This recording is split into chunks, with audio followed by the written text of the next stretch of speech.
నేను అడుగుతున్న మిత్రులారా, నిన్న మన కేంద్ర ప్రభుత్వం లేదా కేంద్రంలో అధికారంలో ఉన్న నాయకులను చేవెళ్ళ ఎంపీ వాళ్ళే, మెదక్ ఎంపీ వాళ్ళే, మల్కాజ్గిరి ఎంపీ వాళ్ళే, సికింద్రాబాద్ నుంచి ఎంపీయే కాదు కేంద్ర మంత్రిగా ఉన్నాడు. ఈడున్న నలుగురు పార్లమెంట్ సభ్యులు ఈ ప్రాంత ప్రజలు ఓటేసి గెలిపించారు.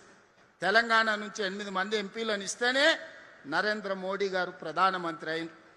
నేను ఇవాళ అడుగుతున్నా, ప్రజలు మీకు ఓట్లేసి గెలిపించి ఢిల్లీకి పంపిస్తే మోడీని అడిగి మెట్రోని తెచ్చే తెలివితేటలు మీకు లేవా? రీజనల్ రింగ్ రోడ్కు నిధులు అడగాల్సిన అవసరం లేదా? గోదావరి నదీ జలాలు హైదరాబాద్ నగరానికి తాగడానికి నిధులు తీసుకురావాల్సిన అవసరం లేదా? సింగూరు నదీ జలాలను హైదరాబాద్కి తేవాల్సిన అవసరం లేదా? వీటి మీద మీరు మోడీ గారిని అడగరా? మూసీ నది ప్రక్షాళన కోసం కేంద్ర ప్రభుత్వం నుంచి అనుమతులు తీసుకురమ్మంటే అది చేత కాదు. కానీ ఈడుండి పొంకనాలు కొడుతున్నారు. ఆయన పెద్ద మనిషి కిషన్ రెడ్డి వెనకటికి ఎవరో చెప్పిండట, పొంకనాలు పోసిగానికి 3 ఎడ్లుంటే 36 దొడ్లున్నాయని. అయ్యా కిషన్ రెడ్డి, నువ్వు ఎంత మొనగానువో ఎంత లడాయికోతో తెలంగాణ వాళ్ళందరికీ తెలుసు. నీ తెలివితేటలు ఆపేయి. మోడీ గారిని అడుగు, ప్రాణహిత చేవెళ్ల మీద తుమ్మిడేటి ప్రాజెక్టు మహారాష్ట్ర ముఖ్యమంత్రి మనతో చర్చించడానికి రాకుండా అడ్డుపడుతున్నది మీరు కాదా? ఈరోజు గోదావరి నుంచి ఈ నగరంలో విస్తరిస్తున్న జనాభాకు 20 టీఎంసీల తాగునీళ్లు తేవాలని పనులు ప్రారంభిస్తే ఆ నిధులు రాకుండా అడ్డుకుంటున్నది మీరు కాదా? ఇవాళ సింగూరు జలాలను నగరాన్ని దాహార్తం తీర్చడానికి ప్రయత్నం చేస్తుంటే అడ్డుపుల్ల పెట్టింది మీరు కాదా? ఈరోజు నరేంద్ర మోడీ గారు సబర్మతి రివర్ ఫ్రంట్ కట్టుకుంటే అబ్బా ఆహా ఓహో అని నువ్వు డప్పు కొడతావట్టి ఆయనకు. ఢిల్లీలో యమునా నది కట్టుకుంట్రీ, యూపీలో గంగా నది రివర్ ఫ్రంట్ కట్టుకుండ్రి. మరి మనకున్న మూసీని ప్రక్షాళన మనం చేసుకోవద్దా? మన మూసీ బాగుపడొద్దా? మన మూసీ మన ప్రజలకు ఉపయోగపడొద్దా? మన మూసీ సరిహద్దున మన యువకులకు ఉద్యోగ ఉపాధి రావద్దా? ఎందుకు అడ్డుకుంటున్నారు? గుజరాత్కు గులాములుగా మీరు ఎందుకు పనిచేస్తున్నారు?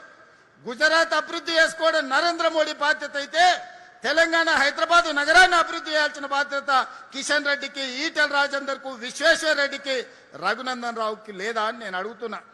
ఇక్కడున్న ప్రజలు మీకు ఓటు వేయలేదా? మిమ్మల్ని ఎంపీలను చెయ్యలేదా? మీరు కేంద్రంలో ప్రభుత్వంలో లేరా? ఇవాళ పదే నువ్వేం చేసినావని నన్ను అడుగుతున్నారు. 10 ఏళ్ళు ఉన్నాయన, 10 ఏళ్ల తర్వాత ఫామ్ హౌస్లో వండుకున్నాడు. 12 ఏళ్ళు అయింది నరేంద్ర మోడీ వచ్చి. 2 ఏళ్లలోనే ఏమి చేయలేదని నన్ను అడుగుతున్నారు కదా.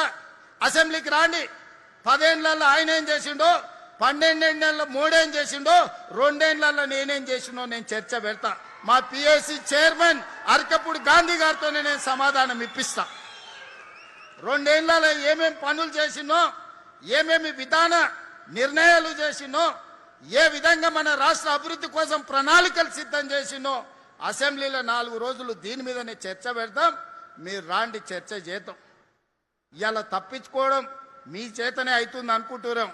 కానీ ఎలుకకు పొగబెట్టి బయటకు ఎట్లా తేవాళ్ళో మా కార్యకర్తలు అందరికీ తెలుసు. మీరు అనుకుంటున్నాం ఎప్పటికీ మోసం చేస్తామని. వాళ్ళని చూడురి, మున్సిపల్లో చిన్న వార్డు మెంబర్కి ఎన్నికలు ఉంటే మోడీకి చూసి ఓటేయండి అంటారు. నేను అడుగుతున్న కిషన్ రెడ్డి గారిని, మన మోరీలో మురికి తీయాలంటే మోడీ వస్తాడే? ఈడున్నోడు ఎవడన్నా సక్కనైనోడు ఉండాలి. పెళ్లి పెద్దను చూసి పిల్లగానికి పిల్లని ఇస్తే వాడు సంసారం చేయకపోతే పెళ్లి పెద్దని అడుగుతామా? ఇవాళ ఈడ ఓట్లు వేసేటోడు మనకు పని చేసేటోడు అయి ఉండాలి. మనకు అందుబాటులో ఉన్నోడు కావాలి.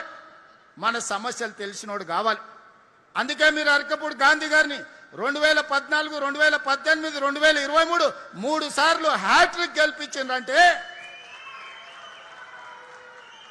మీ సమస్యల పట్ల అవగాహన ఉండి మీకోసం కొట్లాడుతున్నాడు కాబట్టి 3 సార్లు ఎమ్మెల్యేగా గెలిపించిండు.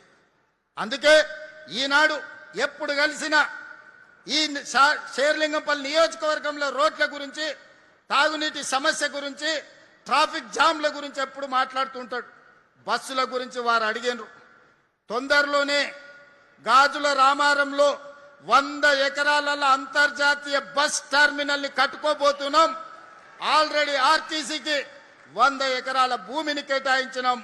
3 నెలలు తిరిగే లోపల పనులు ప్రారంభించుకుంటామని చెప్పడానికి నేను సంతోషిస్తున్నా. ఈ ఏరియాల ట్రాఫిక్ సమస్యను పరిష్కరించడానికి ఈ బస్సుల బెడద నుంచి మిమ్మల్ని కాపాడడానికి గాజుల రామారంలో 100 ఎకరాల అంతర్జాతీయ బస్ టెర్మినల్ మనం కట్టుకుందామని తెలియజేస్తున్నాం. మెట్రో విస్తరణ ఈరోజు రాయదుర్గంలో ఆగిపోయింది. అక్కడి నుంచి నియోపోలిస్ వరకు ఈరోజు మనం విస్తరించుకునే కార్యక్రమం చేసుకుందాం. ఇవాళ ఈ ప్రాంతంలో 200 కోట్ల రూపాయల పైగా ఎకరం ధర వలుకుతుందంటే ఈ ప్రాంతంలో మౌలిక వసతులు అవసరం. మనం విశ్వనగరం అని గొప్పలు చెప్పుకుంటే సరిపోదు, దానికి సరిపోయినన్ని సౌలతులు ఉండాలి. ఆ సౌలతులు చేయాల్సిన బాధ్యత ఈ ప్రభుత్వం మీద ఉన్నది. అందుకే ఈనాడు Cyberabad police commissionerate, Cyberabad municipal commissionerate మీకోసం ప్రత్యేకంగా అద్భుతమైన నెట్ జీరో కార్యాలయాలను కట్టించి ఈరోజు మున్సిపల్ కార్పొరేషన్ ఆఫీస్ అంటే ఒక ఐటీ కార్పొరేట్ ఆఫీస్ లెవెల్లో ఉండాలి. ఒక మైక్రోసాఫ్ట్ లేకపోతే ఒక గూగుల్ ఆఫీస్కి వెళ్తే, లేకపోతే ఒక కాగ్నిజెంట్ దగ్గరకు, ఒక టీసీఎస్ ఆఫీస్కి వెళ్తే ఎంత గొప్పగా ఎంత అద్భుతంగా నిర్వహణ జరుగుతుందో సైబరాబాద్ మున్సిపల్ కమిషనరేట్ ఆఫీస్ కూడా అంత అద్భుతంగా నిర్మించి ఈరోజు మనం మీకు అందించాలని ఈరోజు ప్రారంభోత్సవ కార్యక్రమాలు చేసుకున్నాం. అందుకే మిత్రులారా, మీరు సహకరించండి, మీరు అండగా నిలబడండి. అదేవిధంగా మా గాంధీ గారు చెప్తున్నారు, అన్న పేదోళ్ళకి ఇండ్లు లేవని. ఈరోజు ఈ వేదిక మీద నుంచి ప్రకటించడానికి సంతోషపడుతున్నా. 1,00,000 ఇండ్లు ఎల్ఐజీ ఎంఐజీ ఇండ్లు కట్టి పేదలని అందులో భాగస్వాములను చేసి అల్పాదాయ వర్గాలకు ఆ ఇండ్లను కేటాయించడానికి ప్రణాళికలు సిద్ధం చేస్తున్నాం. పొంగులేటి శ్రీనివాసరెడ్డి గారు ఆ వివరాలన్నిటిని కూడా తొందరలోనే అందిస్తాడు.